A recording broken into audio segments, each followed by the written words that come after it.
1 Petrus 4. Jadi, karena Kristus telah menderita penderitaan badani, kamu pun harus juga mempersenjatai dirimu dengan pikiran yang demikian.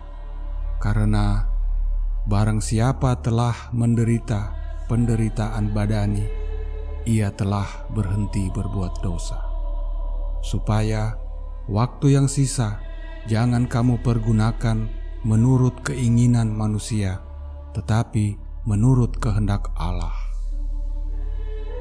Sebab telah cukup banyak waktu kamu pergunakan untuk melakukan kehendak orang-orang yang tidak mengenal Allah. Kamu telah hidup dalam rupa-rupa hawa nafsu, keinginan, kemabukan, pesta pora, perjamuan minum, dan penyembahan berhala yang terlarang. Sebab itu mereka heran bahwa kamu tidak turut mencemplungkan diri bersama-sama mereka di dalam kubangan ketidaksenonohan yang sama, dan mereka memfitnah kamu. Tetapi mereka harus memberi pertanggungan jawab kepada Dia yang telah siap sedia menghakimi orang yang hidup dan yang mati. Itulah sebabnya maka Injil telah diberitakan juga kepada orang-orang mati, supaya mereka sama seperti semua manusia, dihakimi secara badani, tetapi oleh Roh dapat hidup menurut kehendak Allah. Hidup orang Kristen. Kesudahan segala sesuatu sudah dekat. Karena itu, kuasailah dirimu dan jadilah tenang, supaya kamu dapat berdoa. Tetapi yang terutama, kasihilah sungguh-sungguh seorang akan yang lain, sebab kasih menutupi banyak sekali dosa. Berilah tumpangan seorang akan yang lain dengan tidak bersungut-sungut.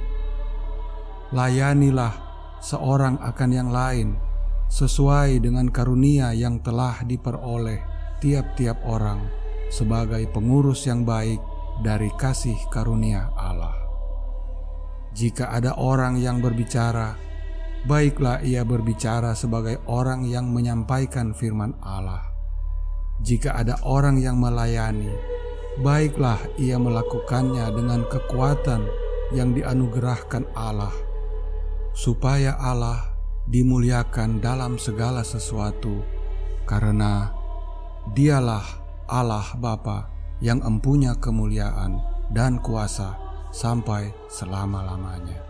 Amin. Menderita sebagai Kristen.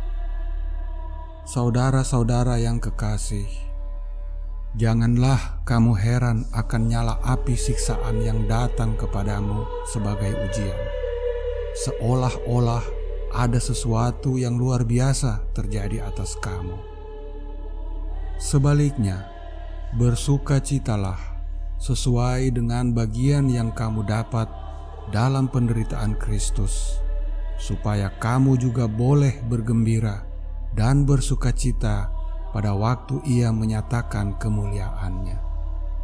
Berbahagialah kamu jika kamu dinista karena nama Kristus, sebab Roh kemuliaan, yaitu Roh Allah, ada padamu. Janganlah ada di antara kamu yang harus menderita sebagai pembunuh, atau pencuri, atau penjahat, atau pengacau. Tetapi jika ia menderita sebagai pengikut Kristus, maka janganlah ia malu, melainkan hendaklah ia memuliakan Allah dalam nama Kristus. Karena sekarang telah tiba saatnya penghakiman dimulai, dan pada rumah Allah sendiri yang harus pertama-tama dihakimi. Dan jika penghakiman itu dimulai pada kita, bagaimanakah kesudahannya dengan mereka yang tidak percaya kepada Injil Allah yang disampaikan oleh Yesus Kristus? Dan jika orang benar hampir-hampir tidak diselamatkan, apakah yang akan terjadi dengan orang fasik dan orang berdosa? Karena itu, baiklah juga mereka yang harus menderita karena kehendak Allah, menyerahkan jiwanya dengan selalu berbuat baik kepada Pencipta yang setia.